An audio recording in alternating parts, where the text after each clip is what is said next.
नमस्कार मैत्रिणींनो, मी वर्षा फॅशन या यूट्यूब चॅनलमध्ये तुमचं अगदी मनापासून स्वागत करते। तर मैत्रिणींनो, कालच्या व्हिडिओमध्ये तुम्ही बघा ही बॅग डिझाईन बघितली असेल, तर ज्या ताईंनी नसेल बघितली ना त्यांच्यासाठी दाखवते आहे मी। तर ही झिपवाली दाखवली आपण। आता आजच्या व्हिडिओमध्ये आपण विदाउट झिपची दाखवणार आहेत, एकही रुपये खर्च न करता। ज्या ताईंनी या बॅगीची कटिंग आणि स्टिचिंग नसेल बघितली ना त्यांच्यासाठी मी याची लिंक डिस्क्रिप्शनमध्ये देऊन ठेवते, आणि जर मी द्यायची विसरले तर तुम्ही मला कमेंटमध्ये नक्की विचारा, म्हणजे मी तुमच्या कमेंटला रिप्लाय नक्कीच देईल। आणि ही पण आपण एकाच आयताकृती कापडापासून बनवलेली आहे, आणि आजची पण जी बॅग डिझाईन आहे ना ती पण आपण फक्त एकाच आयताकृती कापडापासून बनवणार आहोत। आणि इथे मी ब्लाउज पीसचा कपडा घेतलेला आहे, हा पातळमध्ये आहे, तर मी डबल मध्ये घडी करूनच याची कटिंग करणार आहे। तर नक्कीच तुमच्यासाठी आजची पण आयडिया आहे ती युजफुल ठरणार आहे, आणि तुम्ही अशा पद्धतीच्या बॅगी बनवून विक्री पण करू शकता। तसेच मला तुमच्या कमेंट पण येतात म्हणजे काही ताईंच्या की मी जे ट्रॅव्हल बॅगी दाखवलेल्या असतात ना किंवा कोणतेही पर्स वगैरे, तर त्या बनवून विकतात आणि त्यांना ऑर्डर पण येत आहेत। तर मला खूप आनंद होता आणि खरंच खूप भारी वाटतं की तुम्ही माझे व्हिडिओ बघून शिवता आणि ते विकता पण आणि तुम्हाला ऑर्डर पण यायला लागले। तर खूप खूप अभिनंदन तुम्हा सर्वांचे। तर चला आता जास्त वेळ न घालवता लगेचच आपण आपल्या आजच्या व्हिडिओला सुरुवात करू। व्हिडिओ युजफुल वाटला, आवडला तर प्लीज प्लीज प्लीज व्हिडिओला लाईक करा, हाईप करा, आणि असेच नवीन नवीन युजफुल आणि युनिक व्हिडिओ बघण्यासाठी आपल्या वर्षा फॅशन चॅनलला नक्की सबस्क्राईब करा। तर चला सुरू करूया आजच्या व्हिडिओला। तर आजच्या आयडियासाठी बघा मी इथे अशा पद्धतीचा हा ब्लाउज पीसचा कपडा आहे, हा डबल मध्ये ठेवला, पातळ आहे त्याच्यामुळे। आणि त्याचबरोबर इथे एक राईस बॅग पण कट करून घेतलेली आहे। आता राईस बॅगची लांबी रुंदी सांगते किती घेतलेली आहे। तर 27 इंच लांबी घेतलेली आहे आणि रुंदी घेतलेली आहे 17 इंच। ठीक आहे, तर 17 बाय 27 इंचची इथे आपल्याला एक आयताकृती कपडा आहे तो कट करून घ्यायचा। आणि हा जो कट केलेला कपडा आहे हा आपण नंतर बेल्टसाठी उपयोगात आणणार आहोत। ठीक आहे, आता अस्तरसाठी पण मी इथे एक कपडा कट करून घेतलेला आहे। आता सर्वात खाली अस्तर, मध्यभागी राईस बॅग आणि वरतून मेन फॅब्रिक ठेवून आपल्याला यावरती तिरप्या तिरप्या टिपा मारून क्विल्ट करून घ्यायची। तर चला मी क्विल्ट करते। तर अशा प्रकारे मैत्रिणींनो यावरती तिरप्या तिरप्या टिपा मारून मी क्विल्ट करून घेतलेला आहे। ठीक आहे, आता त्यानंतर जिकडनं आपली 17 इंच रुंदी आहे ना त्या साईडने आपल्याला पाइपिंग करून घ्यायची आहे एखाद्या कापडाची। तुम्ही कोणतीही 2 ते 2.5 इंच रुंदीची पट्टी घ्या आणि दोन्ही साईडने आपल्याला अशा पद्धतीने स्टिच करून आतील साईडने डबल फोल्ड करायचे। तर बघा जिकडनं आपली 17 इंच रुंदी होती त्याच साईडने आपण ही जी पट्टीची पाइपिंग आहे ती करून घेत आहोत। ठीक आहे, आणि जशी इकडनं केली सेम त्याच पद्धतीने दुसऱ्या साईडने पण मी पाइपिंग करून घेते। तर अशा प्रकारे मैत्रिणींनो दुसऱ्या साईडने पण मी जी पट्टीची पाइपिंग आहे ना ती करून घेतलेली। फायनली दोनही साईडने आपली पाइपिंग करून कंप्लीट झाल्याच्या नंतर आता आपल्याला कडेपासून 2.5 इंच इकडून आणि 2.5 इंच इकडून मार्किंग करून घ्यायची। तर बरोबर मी इथे 2.5 इंचावरती मार्क करत आहे। तुम्हाला स्क्रीनवरती पण माप दिलेले आहेत, प्लस व्हॉइसवर देऊन पण सांगत आहे। आता पूर्ण आपल्याला इथून तिथून ही 2.5 इंचाची ना लाईन आहे ती ड्रॉ करायची, त्यामुळे मी इथे मध्ये पण आणि कडेला दुसऱ्या साईडने पण मार्किंग करून घेतली। आता ही मार्किंग कशासाठी आहे बघा, आपण जी वरतून पाइपिंग करतो ना तर ती आपल्याला बॅग पूर्ण शिवून झाल्यानंतर करावी लागू नये यासाठी एक वेगळी ट्रिक आहे ही, आणि खूप सोपी पद्धत आहे। तुम्हाला नक्कीच आवडणार आहे आणि खूपच उपयोगी आहे।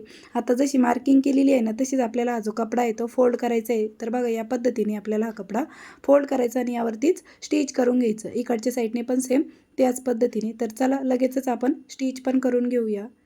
आणि सुरुवातीला आणि एंडिंगला आहे ना आपल्याला इथे लॉकची टिप देऊन घ्यायची मशीन मागे पुढे करत। ठीक आहे, इकडच्या साईडने पण आपण हा जो काही पार्ट आहे तो स्टिच करून घेऊया। आणि ओपन केल्याच्या नंतर आपला हा जो काही पार्ट आहे तो स्टिच केल्यानंतर या पद्धतीने दिसणार आहे। ठीक आहे, आता त्यानंतर आपण बेल्टची कटिंग करून घेऊ। त्यानंतर मैत्रिणींनो बेल्टसाठी मी इथे उरलेला ब्लाउज पीसचा कपडा घेतलेला आहे आणि बेल्टची लांबी मी इथे घेतलेली आहे 21 इंच। ठीक आहे, आणि रुंदी घेतलेली आहे 1 इंच, आणि ह्या उरलेला जेवढा कपडा होता तो बरोबर 4 इंच होता। आणि ह्याचा आपल्याला अशा पद्धतीने हा जो बेल्ट आहे तो स्टिच करून घ्यायचा आहे। ठीक आहे, तर अशा प्रकारे मैत्रिणींनो हे दोनही बेल्ट आहेत ते मी स्टिच करून घेतलेले आहेत। ठीक आहे, आता हे जोडायचे कसे ते सांगते। आता जिकडनं आपली ही रुंदीची साईड आहे बघा 17 इंचावाली, त्याचा आपल्याला सेंटर काढून घ्यायचा आहे। तर हा कपडा आपल्याला या पद्धतीने फोल्ड करायचा आणि आतल्या साईडने आपल्याला ही सेंटरची मार्किंग करायची। बेल्ट आपल्याला आतल्या साईडने लावायचा आहे।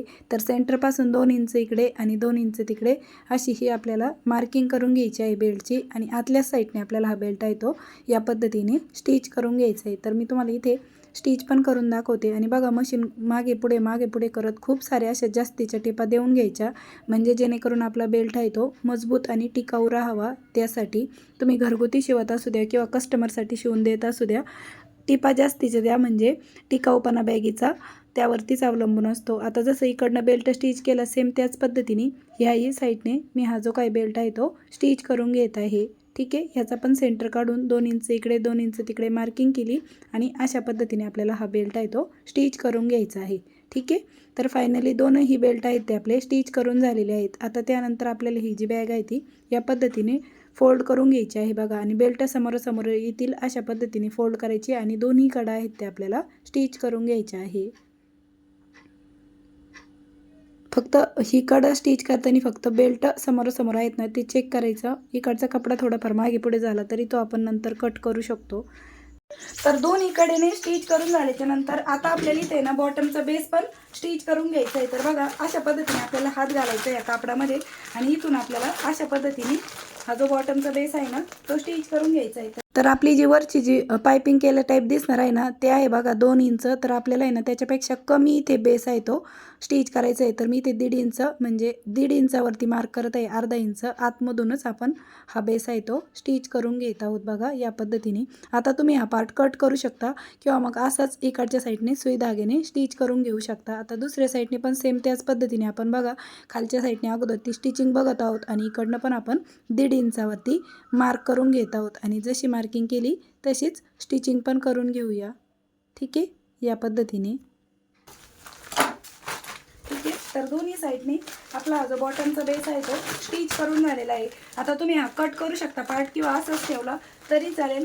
इकडनं कुठेही फोल्ड करा, सुई धाग्याने स्टिच करून घ्या किंवा ठेवला असंच तरी पण चालतंय. आता आपल्याला ही बॅग राईट साईडला टर्न करून घ्यायची आणि बघा किती झटपट अशी आपली ही बॅग शिवून तयार झाली आहे. आणि बघा इकडच्या साईडने आपलं जो आपण सुरुवातीलाच पायपिंग केली होती ना तर बघा कडेकडेनं पण आपली पायपिंग आलेली आहे या साईडने पण. ठीक आहे, तर अशा पद्धतीने म्हणजे आपल्याला वेगळी पायपिंग करण्याची पण गरज पडली नाही आणि एकाच कापडापासून आयताकृती आपण ही बॅग डिझाईन आहे ती शिवलेली आहे. आणि बघा बिना झिपची आहे, म्हणजे एकही रुपया खर्च न करता आपण ही बॅग आहे ती बनवलेली आहे. हिचा तुम्ही टिफिन बॅग म्हणून वापर करू शकता, शॉपिंग बॅग म्हणून वापर करू शकता आणि तुमच्या सोयीनुसार तुम्हाला पाहिजे तसं तुम्ही या बॅगीचा वापर करू शकता. इतके सोप्या पद्धतीने मी तुम्हाला याची कटिंग आणि स्टिचिंग दाखवलेली आहे. आता हिचं शिवून तयार माप किती राहिलं ना ते पण एकदा मोजून दाखवते. तर 11 इंच हिची रुंदी आहे, उंची आहे 12 इंच, 12 बाय 11 इंच आणि ही जी साईड आहे 4 इंचाची साईड आहे आणि बॉटम पण मग 4 इंचाचा आहे, 3.5 इंचाचा बॉटम आहे. ठीक आहे, तर अशा प्रकारे मैत्रिणींनो अगदी साध्या आणि सोप्या पद्धतीने मी तुम्हाला रोजच नवीन नवीन आयडिया आहेत ना बॅग डिझाईनच्या त्या शेअर करत असते. त्या तुमच्यासाठी नक्कीच युजफुल ठरत असतील आणि तुम्ही अशा पद्धतीच्या बॅगी बनवून पुढे विक्री करू शकता किंवा स्वतःसाठी बनवू शकता. तुमच्या मुलांसाठी ॲज टिफिन बॅग म्हणून पण ही नक्कीच वापरात आणू शकता. अशा पद्धतीची आहे. तर मैत्रिणींनो नक्कीच तुम्हाला आपली आजची जी आयडिया आहे ती आवडली असेल, युजफुल वाटली असेल तर प्लीज प्लीज प्लीज व्हिडिओला जाता जाता एक लाईक करा, शेअर करा आणि तुमची छोटीशी कमेंट मला नक्की करा. तर भेटूया पुन्हा नेक्स्ट व्हिडिओमध्ये. तोपर्यंत bye bye. Thanks for watching. Shri Swami Samarth.